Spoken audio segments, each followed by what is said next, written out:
ఓం శ్రీ గణేశాయ నమః, శ్రీ సరస్వతే నమః, శ్రీ పాదవల్లభ నృసింహ సరస్వ, శ్రీ గురు దత్తాత్రేయాయ నమః.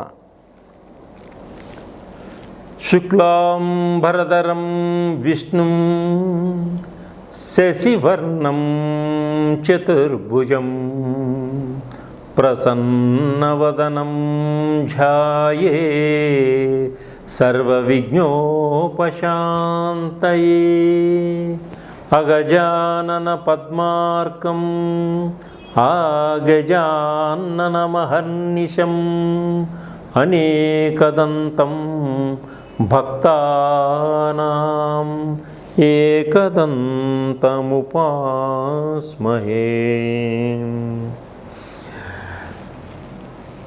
వినాయక చవితి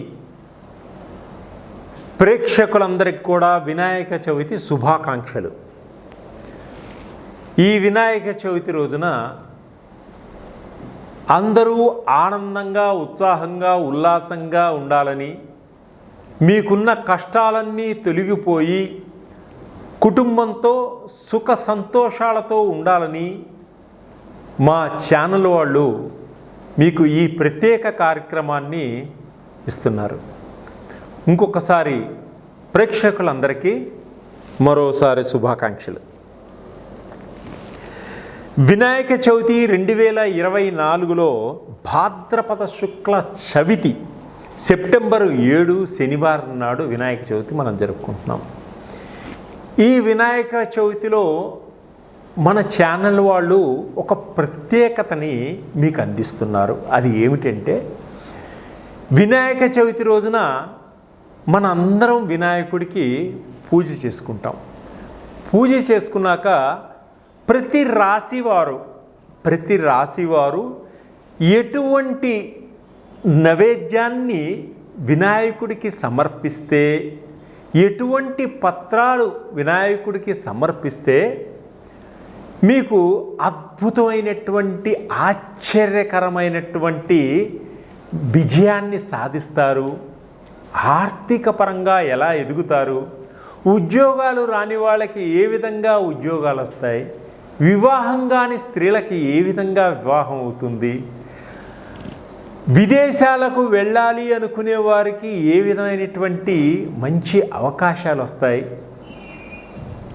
భార్యాభర్తల మధ్య కుటుంబంలో అన్యోన్యత, దాంపత్య జీవితం ఏ విధంగా ఏర్పడుతుంది, వ్యవసాయం చేసుకునే వారికి అధికమైనటువంటి దిగుబడి ఏ విధంగా వస్తుంది, వ్యాపారాలు చేసుకునే వారికి వ్యాపారంలో మంచి లాభాలు ఏ విధంగా వస్తాయి, విఘ్నాలు తొలగిపోయి విద్యార్థులు చదువులో ఉన్నత స్థానానికి ఎదగడానికి ఏ విధంగా గణపతి సహకరిస్తాడు, ఇవన్నీ కూడా మీకు చెబుతూ ప్రతి రాశి వారికి ఏ విధమైనటువంటి పరిహారాలు చేసుకుంటే అద్భుతమైనటువంటి విజయాన్ని సాధిస్తారో ఇప్పుడు మీకు తెలియపరుస్తున్నాం.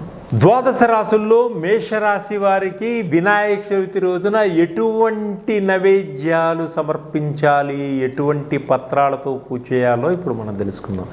ఈ మేషరాశి వారు ఈ భాద్రపద శుద్ధ చవితి నాడు వినాయకుణ్ణి ఈ 21 పత్రాలతోటి పూజించి స్వామివారికి 21 ఉండ్రాళ్ళు నైవేద్యంగా సమర్పించి గరికతోటి అష్టోత్తరం చేయండి. గరికతోటి అష్టోత్తరం చేయటం వల్ల, గరిక అంటే ఏనుగుకి చాలా ఇష్టం, అలాగే గరిక అంటే వినాయక్ కూడా చాలా ఇష్టతరమైంది. కాబట్టి గరికతోటి అష్టోత్తరం చేయండి. అలాగే మీరు వినాయకుడికి బిల్వ పత్రాలతోటి పూజ చేయటం వల్ల స్వామివారికి ఆనందదాయకంగా ఉంటారు. మీ ఇంటిల్లపాది కూడా స్వామివారిని కథ చదువుకున్న తర్వాత అక్షంతలు నెత్తిన వేసుకున్నాక ఈ ధూప దీప నైవేద్యాలని సమర్పించిన తర్వాత స్వామివారిని మనసా వాచా కర్మ వేడుకున్నాక ఈ స్వామివారి యొక్క మంత్రాన్ని ఈ బీజమంత్రాన్ని ఓం గం గణపతయే నమః, ఓం గం గణపతయే నమః అనే ఈ మంత్రాన్ని 108 సార్లు మనస్ఫూర్తిగా ప్రార్థించుకోండి. మీకు తప్పకుండా ఆర్థికపరమైనటువంటి సమస్యల నుంచి బయటపడతారు. మీ పిల్లలు ఉద్యోగాల కోసం ప్రయత్నం చేస్తున్న వారికి సులువైనటువంటి మార్గము లభిస్తుంది. మీ కుటుంబంలో వివాహం కాని స్త్రీలకు మంచి భర్త దొరికేటువంటి అవకాశం ఉంటుంది. కుటుంబంలో అందరూ అన్యోన్యతగా ఆప్యాయతగా ఉండేటువంటి మార్గాన్ని ఏర్పరుస్తారు. మీకున్న శత్రువులందరూ దూరమైపోతారు. మీకు కోరుకున్న కోరికలన్నీ నెరవేరుస్తారు విఘ్నేశ్వరుడు. ఆయన వినాయకుడు నాయకుడై మిమ్మల్ని వచ్చే సంవత్సరం వినాయక చవితి లోపల మీకు ఒక ప్రత్యేక స్థానాన్ని ఏర్పరుస్తాడు వినాయకుడు. అటువంటి వినాయకుణ్ణి ఓం గం గణపతయే నమః అనే మంత్రాన్ని 108 సార్లు జపించడం వల్ల అనేక రకాలైనటువంటి అభివృద్ధి మీకు కలిగి చూపిస్తాడు ఆ మహాగణపతి.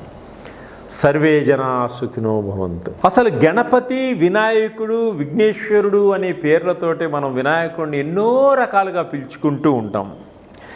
భారతదేశంలో ఉత్తర దక్షిణాల్లోనూ పశ్చిమ కనుమల్లోనూ జరుపుకునేటువంటి మొట్టమొదటి పెద్ద పండగ మన వినాయక చవితి పండగ.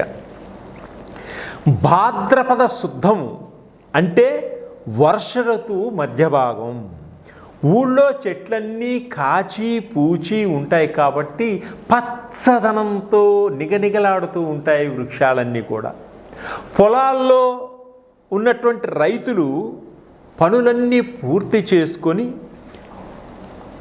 ఇంటికి వచ్చినప్పుడు ప్రకృతి మనకిచ్చినటువంటి ఆకులు, అలములు, ఔషధాలన్నీ కూడా దృష్టిలో ఉంచుకొని వినాయకుడికి పూజ చేయడం జరుగుతూ ఉంటుంది. వినాయక చవితి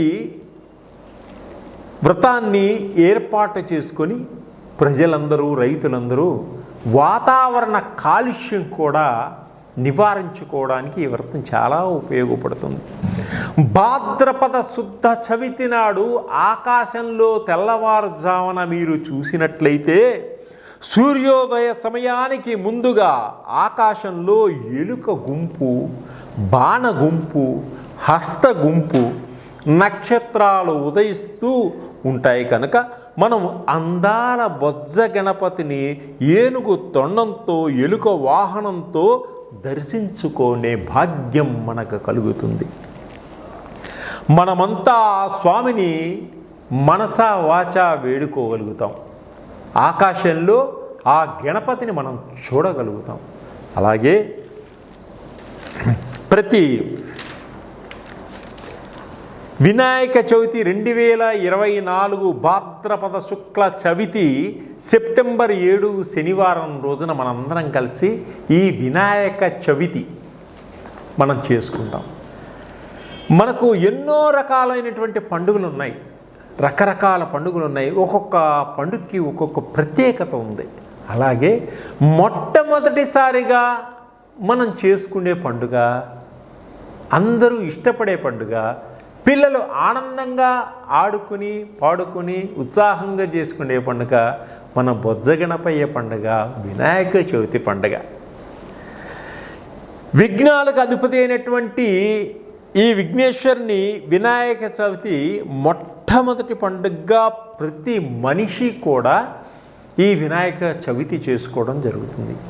ఎందువలనంటే ప్రతి మనిషికి ప్రతి పనిలోనూ విఘ్నాలు కలగకుండా ఆ పని పరిపూర్తిగా పూర్తి చేసుకుంటూ ముందుకు సాగాలనేటువంటి ఉద్దేశంతో, ఎటువంటి అడ్డంకులు రాకుండా ఉండాలనే ఉద్దేశంతో, కుటుంబం అంతా సఖ్యతతో ఉండాలనే ఉద్దేశంతో ఈ వినాయక చవితి జరుపుకుంటాడు.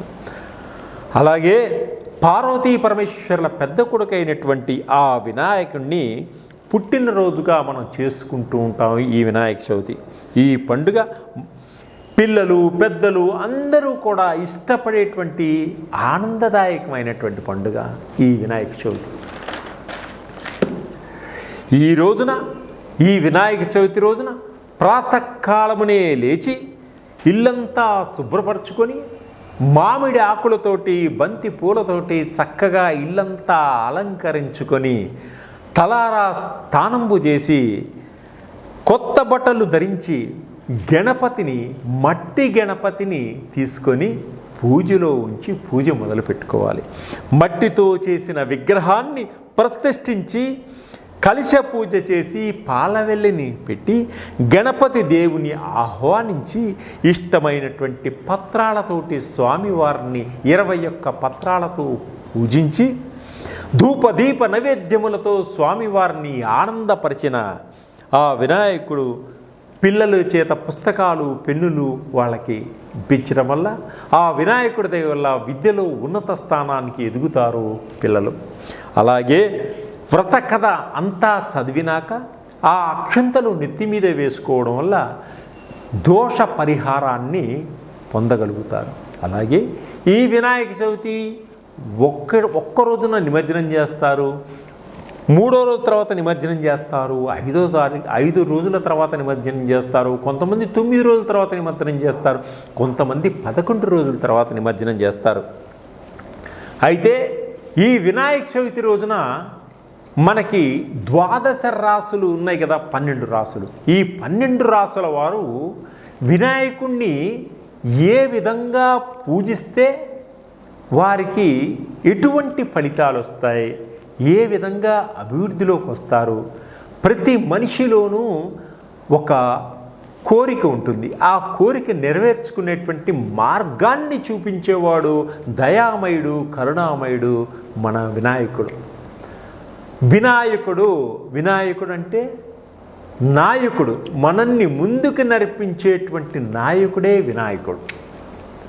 మనల్ని చీకటిలో నుంచి వెలుతురులోకి తీసుకెళ్ళేవాడే వినాయకుడు. ఆ విఘ్న వినాయకుడు అతను కరుణామయుడు, దయామయుడు. క్షమాగుణం కలిగిన వాడు. ఎటువంటి దేవతలైనా తొందరగా క్షమించరు, కానీ గణపతి త్వరగా క్షమిస్తాడు. మంచి దయా కరుణ కలిగిన వాడు.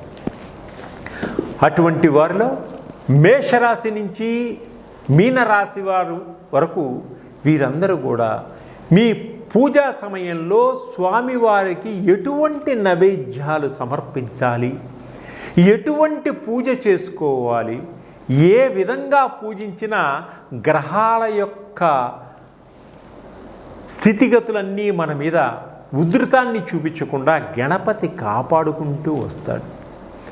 మన యొక్క కోరికలన్నీ నెరవేర్చుతాడు. మేషరాశి వారు ఈ భాద్రపద శుద్ధ చవితి నాడు వినాయకుణ్ణి పూజిస్తూ